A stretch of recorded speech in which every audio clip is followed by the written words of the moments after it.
Welcome to Ridge Life. I'm Tim, and today on Ramblings, I was called out. That's right, I was called out on the internet. Not a uncommon thing to be called out, but this time I was called out by someone I hold high respects for. Someone that's kind of famous, been around for a long time, holds a lot of influence. And I think you all know who it is.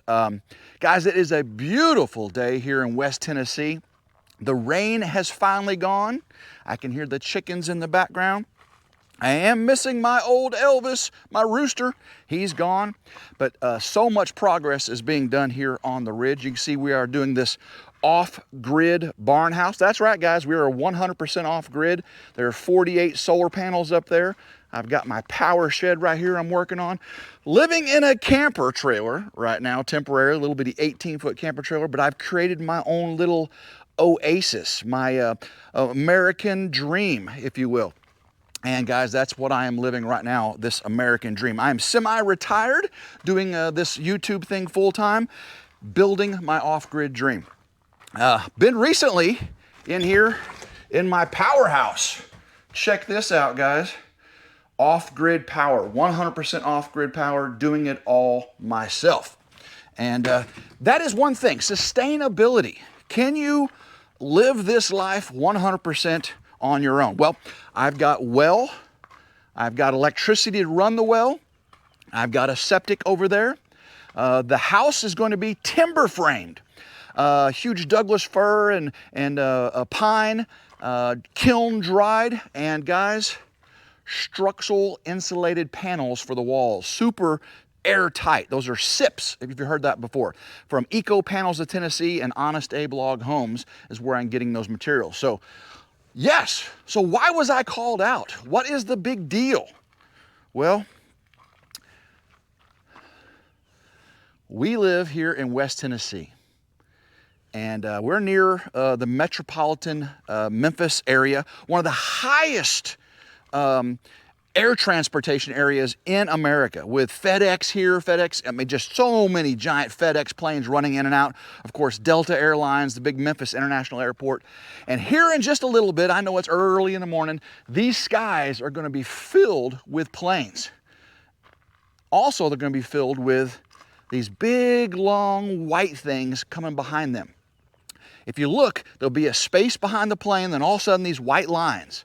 And those are what's called contrails, condensation trails. But wait, are they really governmental experiments to block or radiate our sun, or cause harmful effects on us, or maybe cause it to rain? Or are they in cahoots with the seed manufacturers to kill the soil, and we have to buy special grain that only will survive after they've dropped all these chemicals on us, these chemtrails behind the planes? Well, that's what happened. I am a member on many Facebook groups. I follow homesteading and home building and all that, and I try to learn as much as I can. Now, I'm a fairly learned man. I was a nuclear engineering technologist in the Navy, operating nuclear submarines, the propulsion systems, the electrical generation systems, nuclear power, radiological fundamentals, and studied biology in college, actually meteorology. Worked for a steel company for, gosh, almost 30 years in the industrial automation and electrical engineering. I know a little bit about some things. I am not an expert in a lot of these fields, though. But I do have an open mind as far as new information. And guys, I'll tell you right now, I lived through a few generations of rough times. You know, the pandemic was a rough time, and a lot of us we didn't trust what was going on. I know I didn't. There was making you wear things and misinformation. Guys, it's easy to be distrustful when things like that happen. But I was on a Facebook, and I was perusing through, talking about water filtration systems and wells. And a commenter asked a question about filtration systems and these chemtrails. And I was reading through the comments, and I felt I had to put a comment in there because a lot of people were totally off base of what this person was asking. So I went to ChatGPT, I copied an excerpt from it, and I pasted it in. I said, if you want to know what they're referring to, this is what they're referring to. And I copied and pasted straight from ChatGPT. Ladies, are you following me so far? And most of the responses were okay. There's some people that just, freak out with, anything they don't agree with. And I am not that way. I tell me what you want to tell me. I'll listen closely and I'll form my own opinion based on facts and my own research. But I'm definitely going to listen to you. I'm not going to just shut my ears to what you have to say. So one comment came on there that I was pretty blown away by, because it came from the host of the Facebook group. Very famous people. Guys, Doug from Doug and Stacy, Off Grid with Doug and Stacy, replied to my comment. And he called me out. Now, I've met Doug once before at the Okie Homesteading Expo in Pryor, Oklahoma. That was pretty awesome. He's a big old dude, wears like Amish style clothing. He's not Amish clothing. He wears Amish style clothing. He was barefoot. He walks around barefoot. He likes to get grounded to the earth. And I followed him for a long time. Starting off with homesteading, and he had sheep. I love sheep, and I have so many aspirations here on my little homestead. You can see, I'm working on it. I got rabbits, I got chickens, and Meredith, we've got horses and cows and donkeys, and so lots going on. I'm learning as I go. Because again, I'm not an expert carpenter, I'm not an expert plumber, I'm not an expert, solar and residential electrical. I'm learning this. Just like I learned chickens and rabbit husbandry and stuff. But yeah, I followed Doug and Stacy for so long, and learned a lot from them. Well, the pandemic hit, and YouTube started changing a little bit. The homesteading genre was it hit its peak a little bit on YouTube. Everybody was homesteading this and homesteading that. Here I'm RidgeLife, right? Just living my life here on the West Tennessee Ridge. So whatever I do, I film.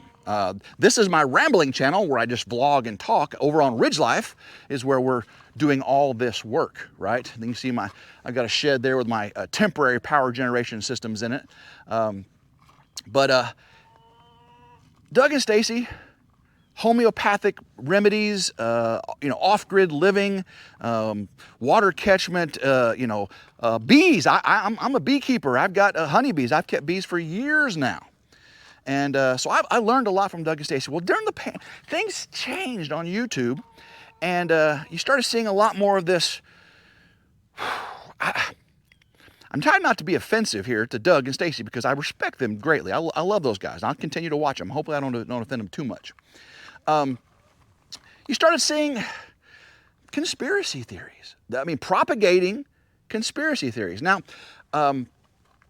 Doug, now likes to grab a hold of one, and he researches into it, and he puts the facts out to you, and he gives his editorial exposition.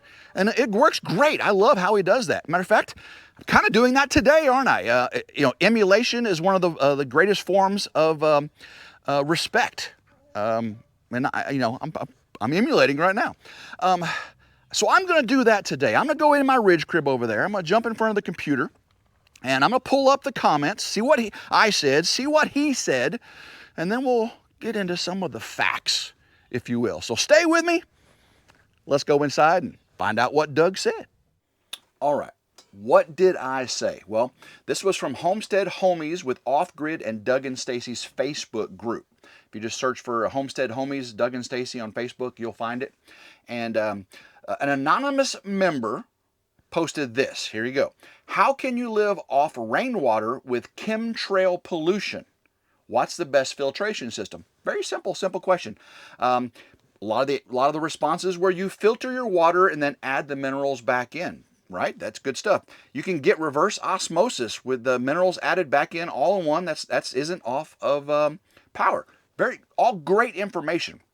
Filter all water and remineralize. So again, I agree 100% with that, right? So here we go.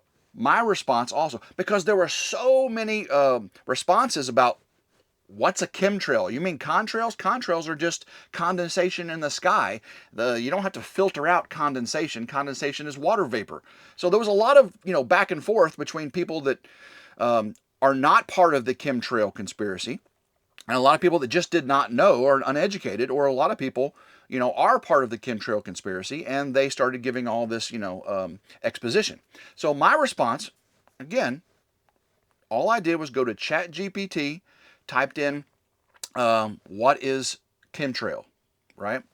So I said, for those that have no idea what they are referring to, that's the people that are talking about chemtrails and all this pollution. The chemtrail conspiracy theory is the erroneous belief that long-lasting condensation trails left in the sky by high-flying aircraft are actually chemtrails, quotes. Consisting of chemical or biological agents sprayed for nefarious purposes undisclosed to the general public. Believers in this conspiracy theory say that while normal contrails dissipate relatively quickly, contrails that linger must contain additional substances. And those who subscribe to this theory speculate the purpose of and it goes on and on and on, and I'll get more into that here in just a second. But the big thing was, well, actually, you can see one of the responses here. You mean that the patents for weather modifications aren't what you're referring to? Again, we'll get into that in just a second. So, Doug Stacy, right, from Doug and Stacy, responds to my post with what ChatGPT said about chemtrails. He said, Doug Stacy says, Tim Roberts, that's me, RidgeLife, erroneous, in quotes, now you and AI look foolish. Can't believe you posted that gibberish. Okay? So, erroneous, in quotes, and he's saying me and ChatGPT are foolish, right? And believe that what I posted was gibberish. Now, I will give you this. ChatGPT is often wrong. You don't want to stake your life on what ChatGPT says, because it grabs information from all around the web and puts it together, both from, both sides of the information aisles. It puts it together. Now, I will say that certain companies and entities and people that control that information, how it's disseminated to you, you might want to be again. I'm more like Doug in this one. I don't trust but verify. A wise man, Ronald Reagan, once said, "Trust but verify." So I responded back to him, Doug Stacy. The ChatGPT reference. It didn't say atmospheric spraying didn't exist, but I said, this is from my own editorialism, 99% of contrails are nothing but condensation from private commercial airlines, not government-owned planes doing research. Not saying government-owned planes don't do research. We'll get into that in just a little bit. I said, have you any evidence commercial airlines do this on a regular basis? Love you, Doug. I do. I had to make sure I ended with love you, Doug, because I'm not trying to call out Doug Stacy, right? I didn't reference Doug at all. I was just letting people know, this is what people are talking about. So what did ChatGPT actually say? Well, it got most of it from Wikipedia, okay? And Wikipedia, for the chemtrail conspiracy theory. Chemtrail conspiracy theory is the erroneous belief that long-lasting condensation trails left in the sky by high-flying aircraft are actually chemtrails consisting of chemical biological agents sprayed for the nefarious purposes undisclosed to the general public. Believers in this conspiracy theory say that while normal contrails dissipate relatively quickly, contrails that linger must contain additional substances. Those who subscribe to this theory speculate that the purpose of the chemical release may be solar radiation management, weather modification, psychological manipulation, human population control, biological or chemical warfare, or even testing of biological or chemical agents on a population, and that the trails are causing respiratory illnesses and other health problems. Whew, that's some pretty stuff. Whew, man, that's kind of scary. I mean, hopefully you guys have gone up and on a blue sky day. Again, right now, it's early in the morning, and here in just a little bit, my skies here in West Tennessee around Memphis are going to be covered in commercial airlines just with all these condensation trails. I mean, they're just going to be everywhere. Chemicals, chemtrail conspiracy theories began to circulate in the United States Air Force when the U.S. Air Force published a 1996 report about weather modification. Here's where it all begins. In the late 1990s, the USAF was accused of spraying the U.S. population with mysterious substances from aircraft generating unusual contrail patterns. These theories were posted on internet forums all over the place, and many of these theories popularized by the late-night radio host Art Bell, starting in 1999. The claims have been dismissed by the scientific community. Here we go, guys. Don't trust the government, right? Well, actually, a lot of scientific communities are not the government, in case you didn't know that. Many are, but, a lot of scientists, they don't like government intrusion as well, but they do like the funding. So you got to take it hand in hand. There is no evidence that the purported chemtrails differ from normal water-based contrails routinely left by high-flying aircraft under certain atmospheric conditions. Proponents have tried to prove that chemical spraying occurs, but their analysis have been flawed based on misconceptions. Because of the conspiracy theories' persistence and questions about government involvement, scientists and government agencies around the world have repeatedly explained that the supposed chemtrails are in fact contrails, condensation trails. And again, there's been a multi-agency response attempting to dispel these rumors over time. In 2000, the EPA, with the Federal Aviation Administration, FAA, and the National Aeronautics and Space Administration, NASA, and the National Oceanic and Atmospheric Administration, NOAA, right? They did this multi-agency report. Many chemtrail believers interpreted the agency's fact sheets about why it's not real as further evidence of the existence of government cover-up. The EPA actually refreshed this in 2015. So guys, the conspiracy theories are seldom covered by the mainstream media. You ever notice that? Again, I don't trust the mainstream media as well. Make sure you get your information from all over the place. And when they are covered, they are usually cast as an example of anti-government paranoia. See, in 2013, when it was made public that the CIA, NASA, and NOAA intended to provide funds to the National Academy of Sciences to conduct research into method to counteract global warming, now it's called climate change, guys. They changed the name of it, right? With geoengineering. That's a big term nowadays, this geoengineering stuff. An article in the International Business Times anticipated that the idea of any government agency looking at ways to control or manipulate the weather will be met with scrutiny and fears of a malign conspiracy. And they mentioned that chemtrail conspiracy theories are as an example. Now, Robert F. Kennedy Jr., guys, you know him, right? The Secretary of Health and Human Services, since 2025, last year, has started supporting the conspiracy theory in 2024. Y'all remember that?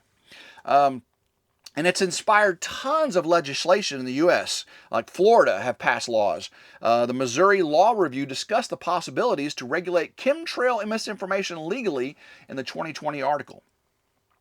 So, proponents of this chemtrail conspiracy theory find support in their theories, in their interpretations of sky phenomena, videos posted on the internet, and reports about government programs. They also have certain beliefs about the goals of the alleged conspiracy and the effects of its alleged efforts, and generally take certain actions based on those beliefs. Interpretation of the evidence. What do we got here? Proponents of the chemtrail conspiracy theory say that chemtrails can be distinguished by contrails by their long duration, asserting that the chemtrails are those trails left by aircraft that persist for as much as half a day, or transform into cirrus-like clouds. You know, the cirrus-like clouds. The proponents claim that after 1995, contrails had a different chemical composition and lasted a lot longer in the sky. Proponents fail to acknowledge evidence of long-lasting contrails shown in World War II era photographs. That's a long time ago, guys. A long time ago. Proponents characterize contrails as streams that persist for hours, and that with their crisscross grid-like or parallel stripe patterns eventually blend to form large clouds. Proponents view the presence of visible color spectra in the streams, unusual concentrations of sky tracks in a single area, or lingering tracks left by unmarked or military airplanes by flying atypical altitudes or locations as chemtrails, as markers of chemtrails. There's been photographs of barrels in passenger space of aircraft for flight testing purposes that have been claimed to show aerosol dispersion systems. The barrel's actual purpose was to simulate weight of passengers or cargo. The barrels are filled, and the water can be pumped from one to the other to test different centers of gravity on the aircraft. And this is all documented. A former CIA employee and a whistleblower, Edward Snowden. Now get this, guys. Y'all remember Edward Snowden, right? He's that guy that hacked and gained access and got all the, all these secret files. He had access to pretty much every institute of government. I mean, if it was out there, he pretty much had access to it. He was interviewed by Joe Rogan, and he said that he searched through all the secret information of the U.S. government for evidence of aliens and chemtrails.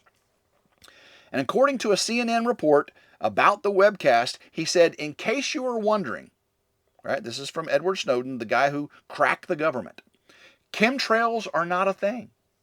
And I had ridiculous access to the networks of the NSA, the CIA, and the military. All these groups couldn't find a thing. Woo, guys. And just so much on this, guys, this topic. So what does Doug say about it? Check it out. Oh, yeah. In case you're not looking up, I'll do it for you.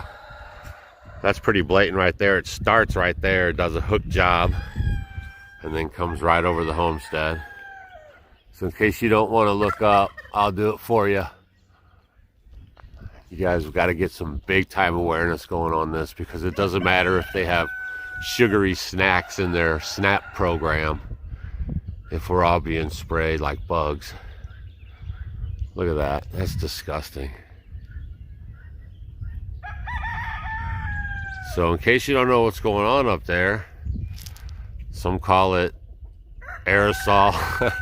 You got to have all these code words, aerosol injections, or geoengineering, or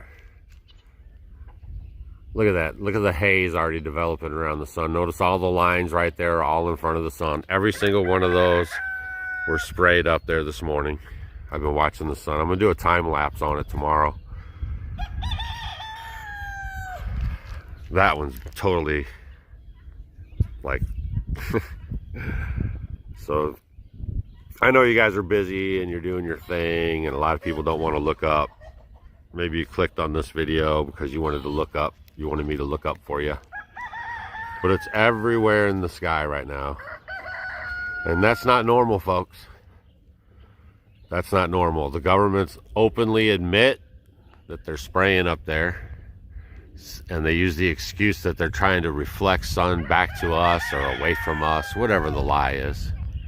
All the narratives are lies. And nothing else really matters if we do not get this under check. Okay, it's polluting the soil, the trees, the water. I mean, this is scorched earth stuff here. It's not sustainable. And it's not good, man. And I watch this every day now.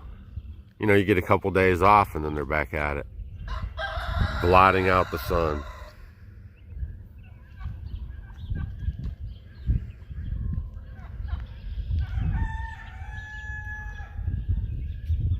So I just thought I'd look up for you guys and let you know, X marks the spot. Guys,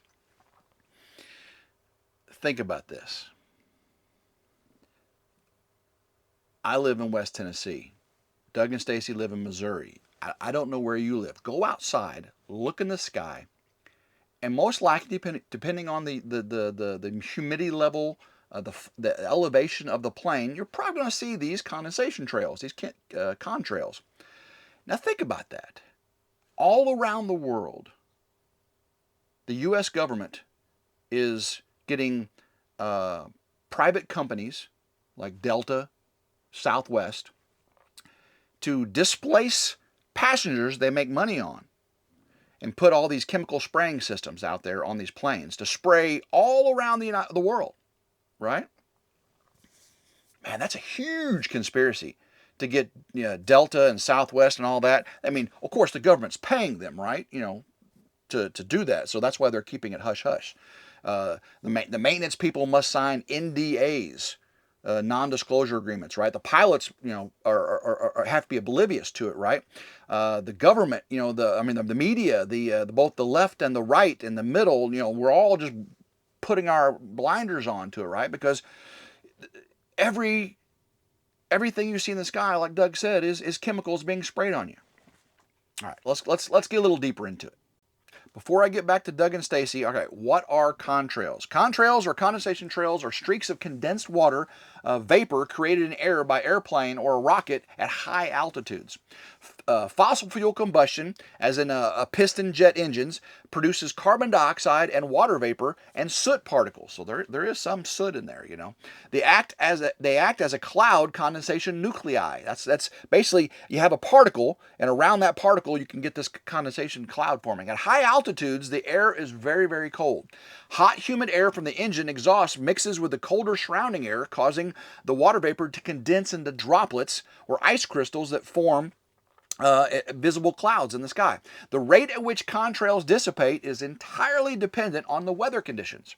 If the atmosphere is near saturation point, the contrail may exist for some time. Conversely, if the atmosphere is dry, the contrail will dissipate quickly. Sometimes you see them up there and the planes fly, sometimes you don't.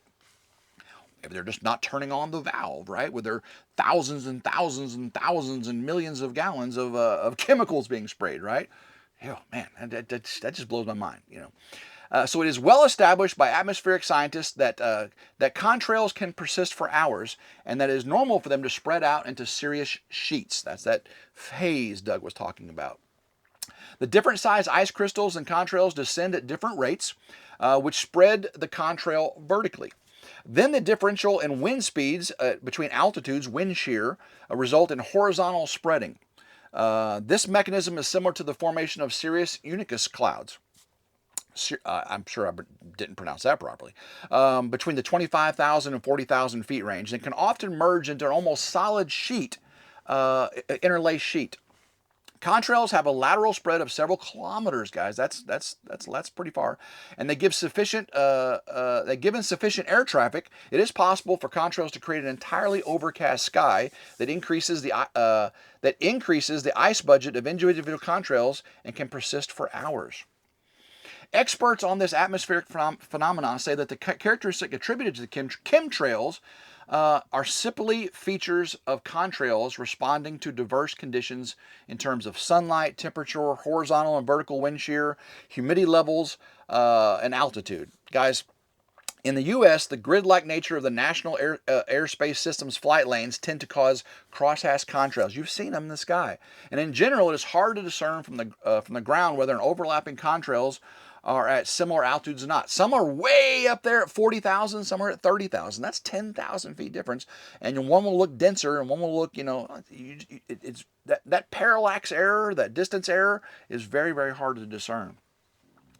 The jointly published fact sheet produced by NASA, EPA, and FAA and NOAA in 2000 in response to the alarms of the chemtrails, details of science and contrail formation, outlines both the known and potential impacts of contrails they have on temperature and climate. The USAF produced fact sheets that described these contrail phenomena observed and analyzed since at least 1953, guys. It's been up there since jets been in formation. And it also rebutted chemtrail theories more directly by identifying the theories as a hoax and disproving the existence of chemtrails. There you go. All right, guys, today we're going to get right into it. It's a misty, foggy, crappy day outside, and I think I know why. And by the end of this video, the information that I'm going to lay out, I think we got them. I think we got them, and they're hiding in plain sight. In this video, we're going to talk about chemtrails again. I'm going to share with you guys some information that I found regarding them and maybe why you're sick. And it might also explain why Monsanto, which is now called Bayer, please go do some research in the Bayer company all the way back to World War II. Please go do your research. You heard it first right here if you haven't heard anything about Bayer. But Monsanto sold out to Bayer a couple of years ago because Monsanto's name is being dragged through everything because they produce GMO seeds and they have the Roundup and they're getting sued and people are getting sick, and so what they do is they sell off to the other big company and they absorb all that stuff, and Bayer is a big monster, and they are building a hybrid seed that can grow in aluminum contaminated soils. Now, serious question, why would anyone want to try to create a hybrid seed that grows in aluminum contaminated soils? Okay, stay with me now. What I found was last week in Dallas, Texas, there was a huge radar anomaly, okay? And a lot of people thought that this was rain on the radar. And after further investigations, they found out that it's called military chaff. Now, this is a picture of a radar that was taken over the Dallas-Fort Worth area last week. You can see the large plume of military chaff. Tiny glass particles covered in aluminum. They've been used by the military for years, you guys. Exercises can happen across the U.S. and they happen fairly often. Now, what is military chaff, you might add? Chaff is a defensive mechanism used by the military aircraft to confuse radar-seeking missiles in the air. According to the Air Force fact sheet published by the Environmental Protection Agency, when a plane ejects chaff, the fibers made of glass silicate with aluminum coating create a radar reflective cloud that simulates aircraft and creates false targets. Guys, I agree with him. Aluminum is bad. I mean, they've linked aluminum to, was it Alzheimer's or Parkinson's disease? So yes. And so chaff, right? Flares and chaff. The military have used flares and chaff for a long, long time to distract from missiles and radar and do all that. So do I want the government spraying anything over me? No, right? Is chaff, all these crisscrossing, all these trails in the sky? No. Does it happen? Yes. 500, right? 500, was that tons? 500 tons a year of chaff in the air. Is that a lot? Let's go check it out. All right, here. During the Vietnam War, the U.S. military sprayed 11 to 12 million gallons. That's roughly 41 to 45 million liters, if you're a metric kind of person. I'm not. Of Agent Orange, right? Out on over a total of 19 million gallons of all the rainbow herbicides used.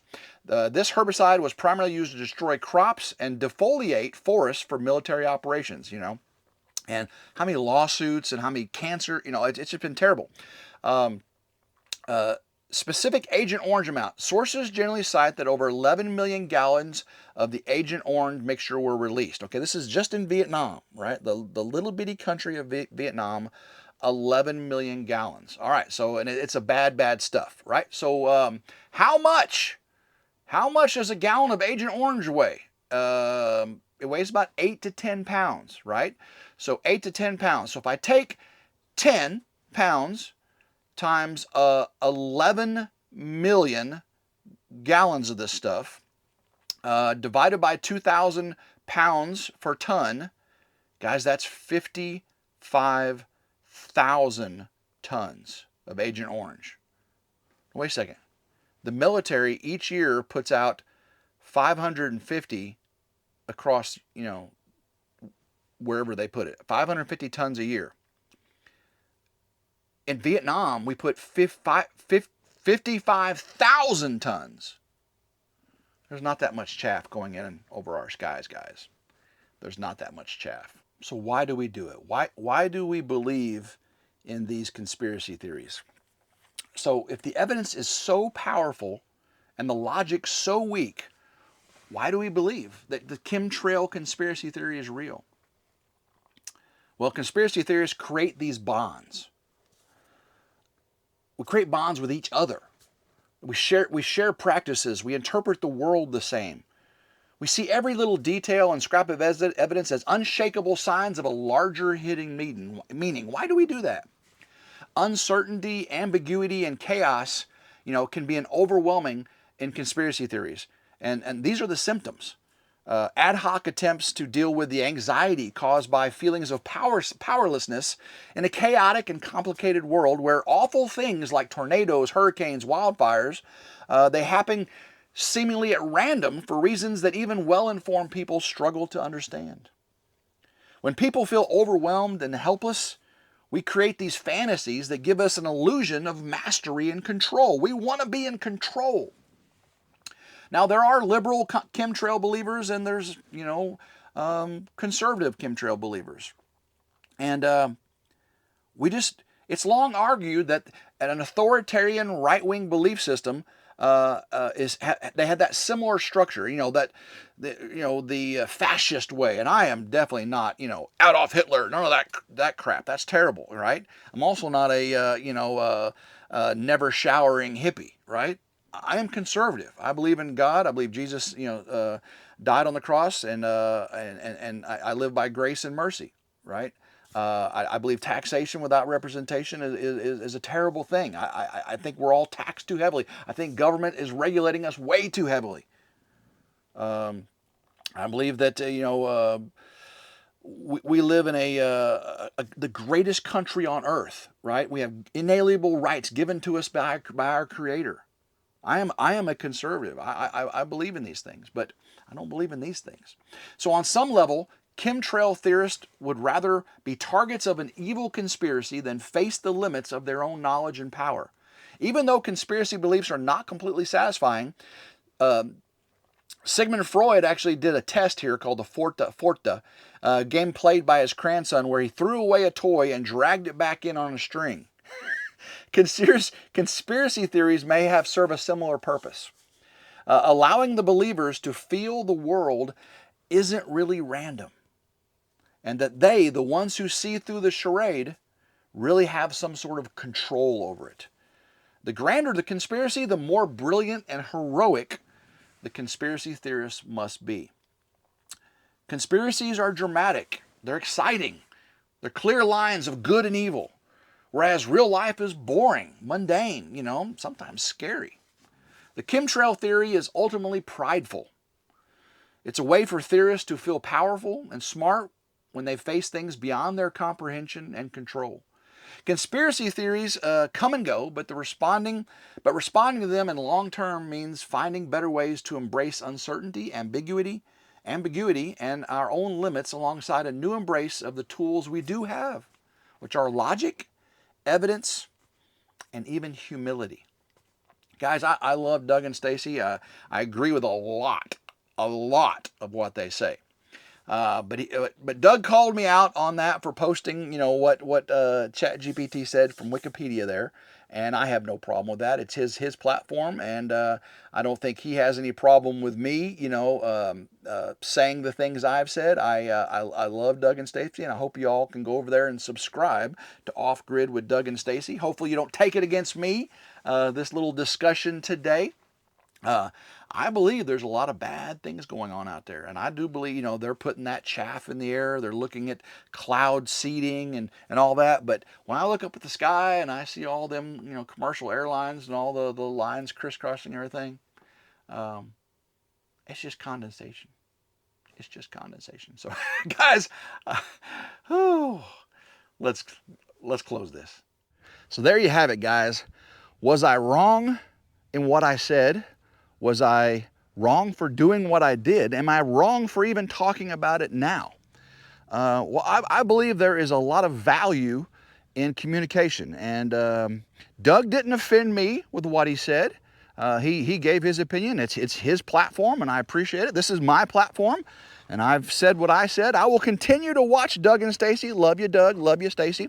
And I'll continue to build this off-grid dream of mine, and bring in more of the animals, and just loving this homesteading off-grid lifestyle. And hopefully I didn't offend you. Some of you are real staunch supporters of Doug and Stacy, and I'm 100% for that. continue on, love them, follow them, but also research.